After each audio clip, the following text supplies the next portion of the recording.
What is up, ladies and gentlemen of the YouTubeverse? We are at the next part of the Pokemon Handbook review. Now, as you might remember, if you have seen the last ones, we didn't go through all that stuff, because that's a lot of old stuff. That is a map of Kanto. Look at that. That's cool. I like that. Yeah. Anywho, we're moving on, because, hey, we've been through the starters, we've been through the starting bug types, you know, like the trio of the Caterpie to Butterfree to the Weedle to the Beedrill. Now we are here at the Pidgey line. So the very first normal flying type burb of all the burbs in Pokemon. He has to say burb and not bird. We having fun here. You know why? Because dinosaur, that's why. Anywho, Pidgey is a very common in forests. Is a very common. Hey, Pokemon! No, I'm just joking. Pidgey is very common in forests and woods. It is also the gentlest and easiest bird to capture. Tell that to Ash. When on the ground, Pidgey flaps its wings extra hard to kick up sand and dust that blinds its opponents. Its gust power creates tornadoes. Capturing a Pidgey is a good test of a beginning trainer's battle techniques, or luck, as we know from Ash Ketchum. Anywho, what I found here interesting when I was reviewing this right quick before talking about it, Mirror Move. I don't remember Pidgey having Mirror Move as a usable move. That was always like the Wobbuffet deal. I mean, I know Mirror Move has been out since Gen 1, but I forgot Pidgey can learn it. Interesting. But it's funny, you see all those nice moves with Pidgey, then you look at Pidgeotto's move list and you're just like, huh? What's going on there? Does it just, like, not learn other things? I guess other techniques is somewhat of a thing. But, yeah, Mirror Move, that's crazy. Crazy! Unlike their mild-mannered cousins, Pidgeotto are very protective of their territory and will fiercely peck or claw at any intruder. Their gust techniques can blow away almost anyone or anything that gets in their way. Except for a Geodude. As we also seen from the anime. I'm joking. Yeah, but that's why it's weak against rocks. There's not much to say about Pidgeotto. It's just a somewhat bigger, more slightly colorful Pidgey. But I'm always a big fan. Like Pidgeot, I'm a fan of Pidgeot. Man, I just like that Pokemon. That just looked cool. And also in the anime, it kind of ruined it because, I mean, you see Ash riding on top of the Pidgeot in like the first movie and everything. You're sitting there watching and thinking, man, that's so cool. Anywho, Pidgeotto's speed and sharpness increase as they evolve into Pidgeot. Pidgeot can fly 2 miles above the ground and faster than the speed of sound. I forgot that, actually. Yes, but now that says that, I do remember, like, the whole thing. Pidgeot's, like, mad fast, but it's still slower than Electrode, which we will get to him later in the book. Pidgeot can fly 2 miles faster, blah, blah, blah. Yes, so when they hunt, Pidgeot fly on the surface of the water at the top speed to catch unsuspecting fish element prey like Magikarp. And as we know, Magikarp are evolved Gyarados, so careful who you pick on. Now, this is getting to the fun one. I am a fan of the Rattata, Raticate. They're just fun little mons and stuff. Because of the Hyper Fang and Super Fang moves. Those moves combined are super awesome.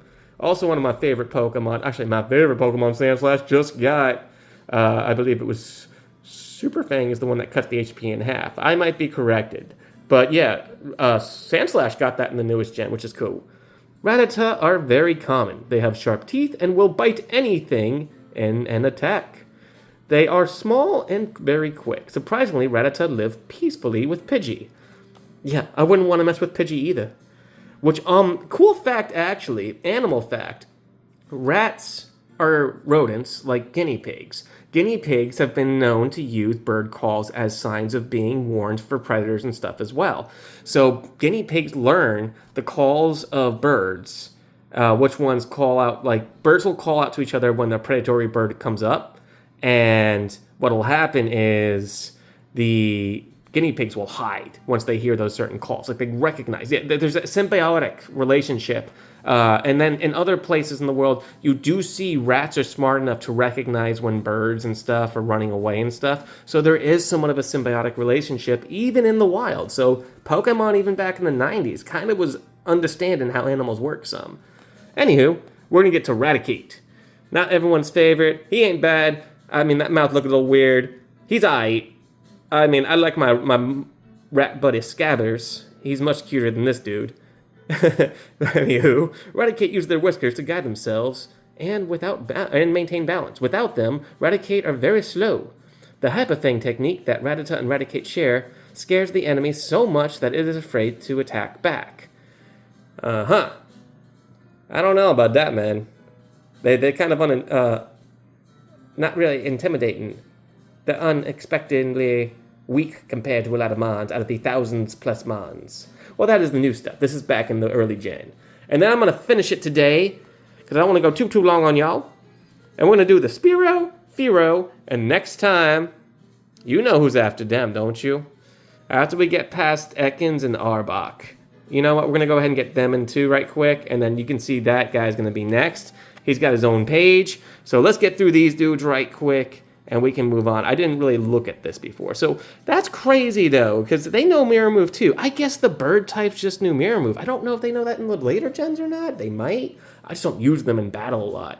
I do play Pokemon in Scarlet and Violet. I have battle teams and everything that I've traded from my games. If y'all ever want to see any of that, please let me know, and I'll be happy to let you know. I'm a huge Pokemon fan since the early 90s, as you can probably tell by some of my collection there. Anywho, don't let Spearow's size fool you. This little bird has a ferocious temper. Its leer technique, oh wow, the scary leer. The leer technique lowers an enemy's defenses, but Spearow has to flap its short wings very hard to stay in the air. And then we go to Fearow. This is the thing that messed up Ash in the early anime. Unlike Spearow, Fearow has huge, regal wings. It can stay in the air for a long time without ever having to rest. At higher experience levels, it can use its mirror move to copy an enemy's attack. Yeah, they don't really do that anymore, though. Mirror move's not a strat in new gen. They might learn it still, but that's just crazy.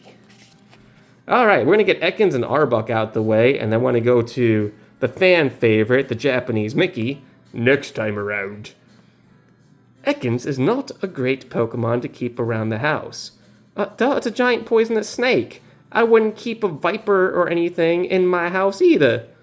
Especially if you have younger brothers and sisters. Who wrote this? I should have reviewed this. Oh my gosh, hold on. Sorry guys, bring it in. Whew. Okay. This cunning fighter is also one of Team Rocket's favorite Pokemon to use in battle. Yeah, Jesse's signature Pokemons. We know this. And Glare. Glare's actually a good move. The Glare is very much a usable competitive move nowadays. And it was pretty much a signature move of this one right here. Arbok is even worse. Rumor has it that the warning marks, or Arbok's belly, are different on different parts of its body. If successful, its Glare technique will paralyze an enemy. Yes, 100% success rate. Glare is more paralyzing than the Thunder Wave, and especially Stun Spore. So yes, we know this! Well, if you didn't know, now you do. I knew this because I've been a fan since the 90s. Yay! Arbok's Screech lowers an enemy defense by 2 times. You should say like Varsity lower. You know, that just might be a good idea. You know, tricking us.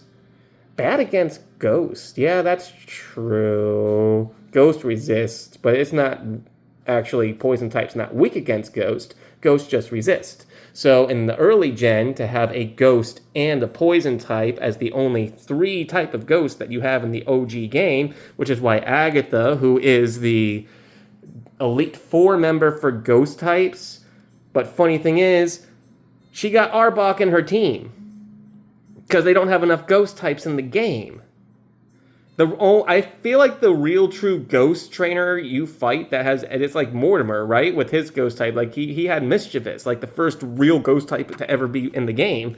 And then Mischievous later on got an evolution, Miss Magius, but anywho, we're gonna get to this little guy who has so much to read next time. We're almost 10 minutes in. So hopefully it won't take another 2 months. And I do hope you guys like this. If you want to see some more fun Pokemon stuff, I like using Pokemon as a way to link this stuff into actual animal stuff, because these guys use real animals as inspiration when they created these things. They are kind of a combination of plants, animals, and Japanese lore in this book that makes this whole thing so amazing. And then as the game evolved and everything evolved, they started adding lore from different countries and cultures. The game, this series, the comics, the manga, the anime, everything, man. It's really gotten included worldwide. So I do enjoy Pokemon for that, and it does link hard into caring for animals, despite what PETA might think with their stupid little game that they made a bit ago. I've been playing this game for years, and I love animals to death, so I don't know. I think people be crazy when they be talking crazy. So if you like this, you like this. If you stuck here this long, you've heard my rantings. And let me say, thank you for everything. Thank you for what you've done as far as like keeping me afloat with your views, your comments, and your good vibes. Y'all are absolutely fan-freaking-fantastic. With that, y'all have a good one. Peace out.